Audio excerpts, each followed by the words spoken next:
Welcome to Millennium Sports World. Today we have brought the latest local and international sports stories of tennis, world soccer, cricket, MMA and some more sports news. So let's see what's waiting for us in today's sports world. At first, let's have latest tennis stories. Britain's Jack Draper clinched his first ATP Tour title at the Stuttgart Open by defeating Italy's Matteo Berrettini. Draper, 22 years old, came from a set-down to win 3-6, 7-6, 6-4 on grass in Germany. This victory marks Draper's first success in an ATP final after two previous attempts. Reflecting on the win, Draper said, "It's incredible. I'm really happy to win my first title. It means so much to me." Berrettini, a 2021 Wimbledon finalist, broke Draper early to take the first set. The second set was tightly contested, with Draper eventually winning a tie-break to force a third set. Draper broke Berrettini at 3-3 in the final set and held his nerve to secure the win. Draper is now set to become the British #1, surpassing Cameron Norrie, and will rise to 32 in the world rankings, potentially earning a seeded position at Wimbledon. Next, he will compete in the Queen's Club Championships.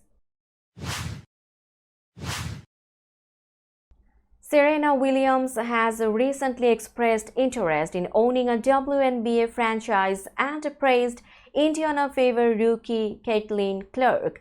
Williams admired Clark for staying grounded and avoiding social media negativity, saying, "I get it, I don't either." Reflecting on her own experience, Williams mentioned the intense scrutiny and harassment she and her sister Venus faced in tennis, especially due to their race. "I was bullied, things that I had to go through. People would be cancelled for saying no," she said. While Williams applauded Clark's approach, Connecticut's Sun Girl Dijonai Carrington criticized Clark for not using her platform to address racism and other issues affecting WNBA players. Carrington emphasized the responsibility athletes have to speak out, stating, "Silence is a luxury." Andy Murray is waiting to see if he will qualify for the Olympic doubles draw with Dan Evans. This would be Murray's fifth and final Olympics in Paris. Meanwhile, Emma Raducanu has decided not to compete in the Olympics, leaving Katie Boulter as the only British woman in singles. The LT announced Great Britain's Olympic tennis team, including Cameron Norrie, Jack Draper, Dan Evans, and Murray for men's singles. Murray, a three-time Grand Slam champion and two-time Olympic gold medalist, secured his spot through a special quota. Joe Salisbury and Neil Skupski are confirmed as a doubles team, while Murray and Evans must wait to see if their combined ranking is high enough to compete. Murray prefers to play only if he has a good chance of winning a medal. With his current singles form and the tournament on clay, he has a better shot in doubles. The LT is hopeful that Murray and Evans will make the cut due to the Olympic qualification rules. We will be back after a short break. Till then, stay with us. This world continuously revolving around various events.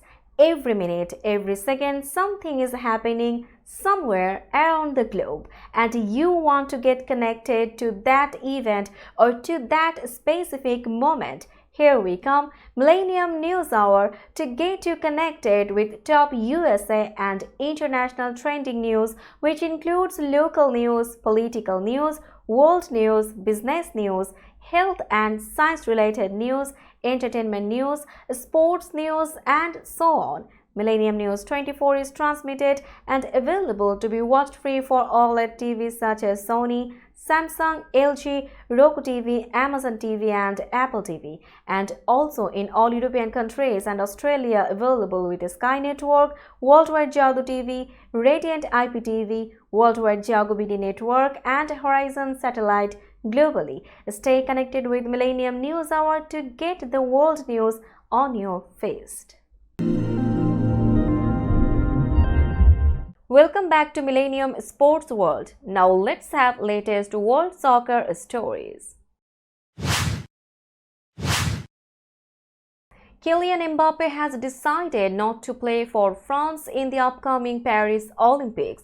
The 25-year-old striker, now with Real Madrid after leaving Paris Saint-Germain, cited club commitments as the reason. Mbappe's new club's stance means he won't participate despite his previous desire to join Thierry Henry's Olympic squad.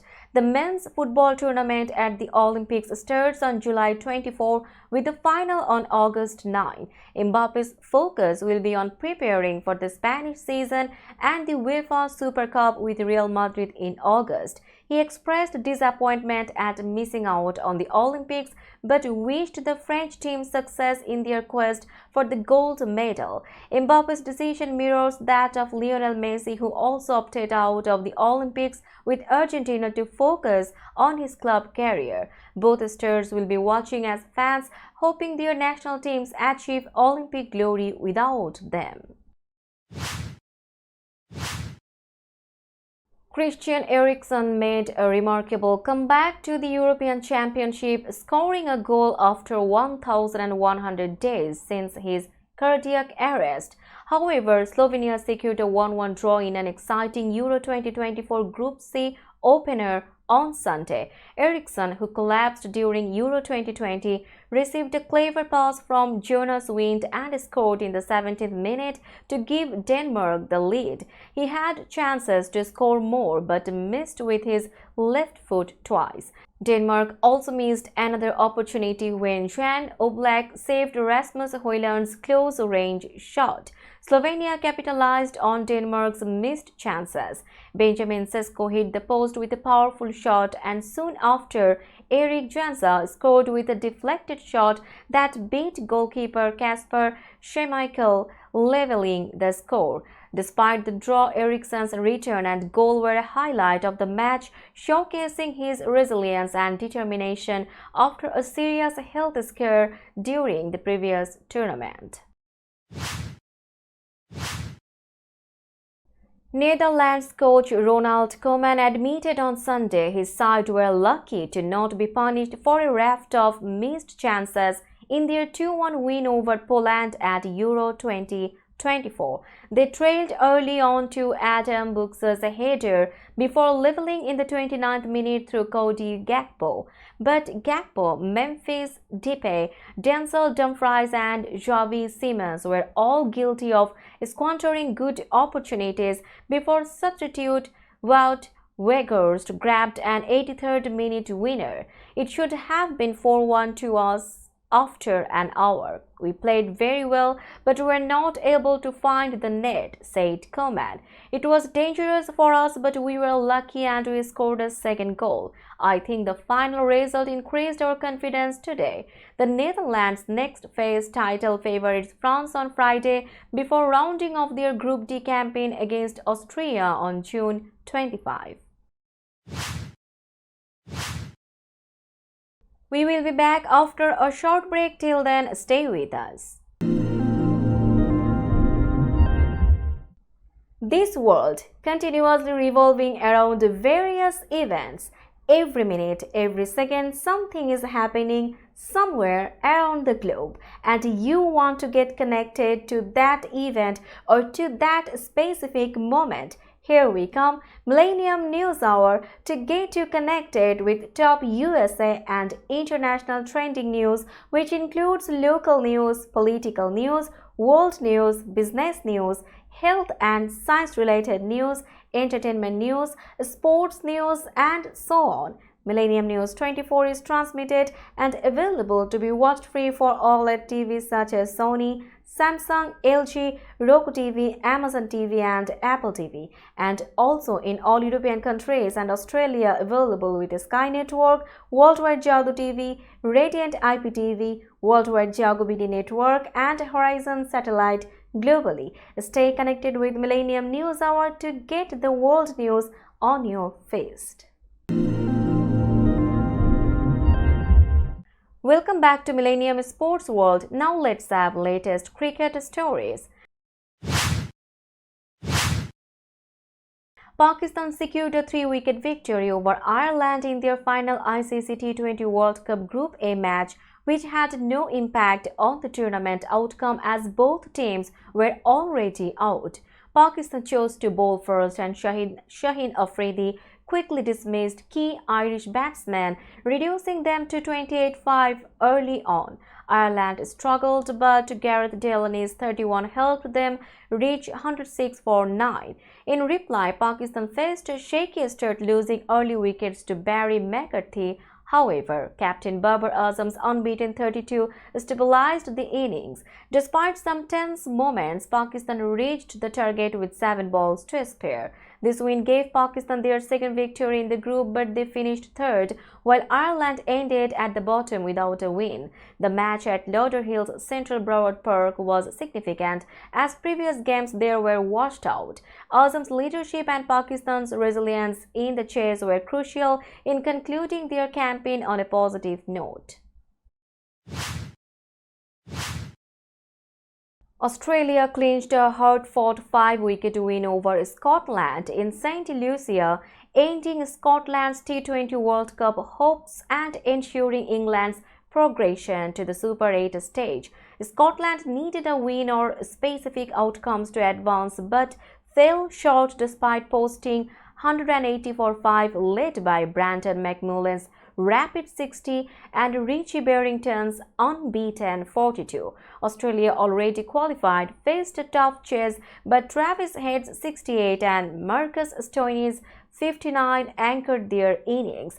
Captain Mitchell Marsh praised Scotland's effort, acknowledging their resilience in pushing Australia close. For Scotland, the disappointment stemmed from missed opportunities despite a strong start with George Munsey and McMullen's partnership. They struggled in the final overs, allowing Australia to tighten their grip with disciplined bowling after earlier fielding lapses.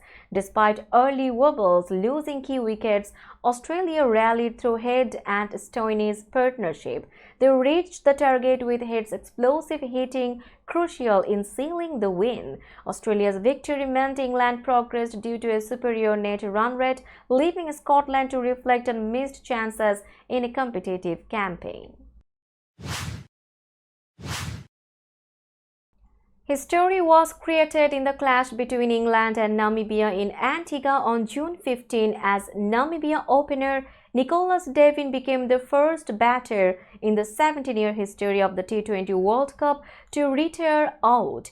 The 26-year-old opener, playing his 4th match of this T20 World Cup, made a relatively slow start, chasing 126 in 10 overs, scoring just 18 of his first 16 balls. Devin, in his first 16 balls, managed just 2 boundaries. Namibia, who were already out of the competition entering into the clash, had no incentive to try and chase the target, but the side made a very proactive move and in turn created history by retiring out the struggling Devin. He went out at the end of the 6th over and was replaced by David Wise. Namibia did not go on to win the clash, but the tactic to retire out Devin still paid off, as Wise ended up smashing 27 runs of the 12 balls he faced. Devin is, in fact, only the 4th batter in T20 international history to retire out. The others are Hewitt Aludin Jackson from France, Sonam Tobgay from Bhutan, and Mustafa Souare from Gambia. In fact, in all T20s, there have only been 22 instances of batters retiring out. We will be back after a short break. Till then, stay with us. This world continuously revolving around various events. Every minute, every second, something is happening somewhere around the globe, and you want to get connected to that event or to that specific moment. Here we come, Millennium News Hour, to get you connected with top USA and international trending news, which includes local news, political news, world news, business news, health and science-related news, entertainment news, sports news, and so on. Millennium News 24 is transmitted and available to be watched free for OLED TVs such as Sony, Samsung, LG, Roku TV, Amazon TV and Apple TV, and also in all European countries and Australia available with Sky Network, Worldwide Jago TV, Radiant IPTV, Worldwide Jago BD Network and Horizon Satellite globally. Stay connected with Millennium News Hour to get the world news on your feed. Welcome back to Millennium Sports World. Now we will have latest ice hockey story. Connor McDavid led the Edmonton Oilers to a resounding 8-1 victory over the Florida Panthers in Game 4 of the Stanley Cup Final, preventing a sweep and forcing Game 5. McDavid scored his first goal of the series and contributed 4 points, while goalie Stuart Skinner made 32 saves. The Oilers dominated from the start, with Matthias Janmark scoring early, followed by Adam Henrique and Dylan Holloway adding goals. Despite Florida briefly closing the gap, Edmonton responded emphatically. Sergei Bobrovsky, Florida's goalie, struggled and was replaced after allowing 5 goals. McDavid's offensive prowess, combined with a strong team effort, highlighted Edmonton's determination to extend the series. While history favors Florida with a 3-0 series lead, Edmonton's performance sparked hope of a comeback. The Oilers' offensive outburst and defensive stability, especially after recent struggles, renewed confidence in their ability to challenge the Panthers. Game 5 will determine whether Edmonton can continue their resurgence or if Florida will secure their first Stanley Cup in franchise history. Now let's have latest swimming story. Katie Ledecky secured her 4th Olympic berth by winning the women's 400-meter freestyle at the 2024 U.S. Olympic Swim Trials in Indianapolis. The 7-time gold medalist clocked 3 minutes and 58.35 seconds, celebrating the achievement amidst supportive fans. In the men's 400 freestyle, 19-year-old Aaron Shackle triumphed to earn his first Olympic spot. Shackle, inspired by his father's Olympic history, expressed disbelief and joy at fulfilling his childhood dream despite initial challenges in swimming. Gretchen Welch made waves by setting a world record in the 100 butterfly semifinals with a time of 55.18 seconds, marking a significant moment at the trials. The University of Virginia seniors' achievement resonated loudly among the enthusiastic crowd, echoing the excitement reminiscent of past Olympic feats. The trials showcased both seasoned champions like Ledecky and promising newcomers like Shackle and Walsh, highlighting their dedication and talent on the road to Paris. Now let's have latest MMA story. Conor McGregor announced on Saturday that an injury during his preparations for UFC 303 against Michael Chandler forced him to delay their fight. UFC President Dana White confirmed McGregor's absence from the June 29 main event, replacing it with a rematch between Alex Pereira and Jiri Prochazka. In an Instagram post, McGregor expressed disappointment but emphasized the necessity of healing from his pre-press conference injury. He stated the decision to postpone was made in consultation with doctors, UFC officials, and his team to ensure he returns in peak condition. McGregor, a former featherweight and lightweight champion, has been sidelined since his July 2021 TKO loss to Dustin Poirier, where he sustained leg fractures requiring surgery. Despite setbacks, McGregor remains determined for the fight against Chandler and reassured fans and opponents that he aims to deliver his best performance when he returns to the octagon. That's all in today's sports world. Keep watching Millennium Sports World for latest sports update. Millennium News 24 is transmitted and available to be watched free for all at TVs such as Sony, Samsung, LG, Roku TV, Amazon TV and Apple TV, and also in all European countries and Australia available with Sky Network, Worldwide Jagu TV, Radiant IPTV, Worldwide Jagu BD Network and Horizon Satellite globally. Stay connected with us for all types of informative and entertainment program. Thank you.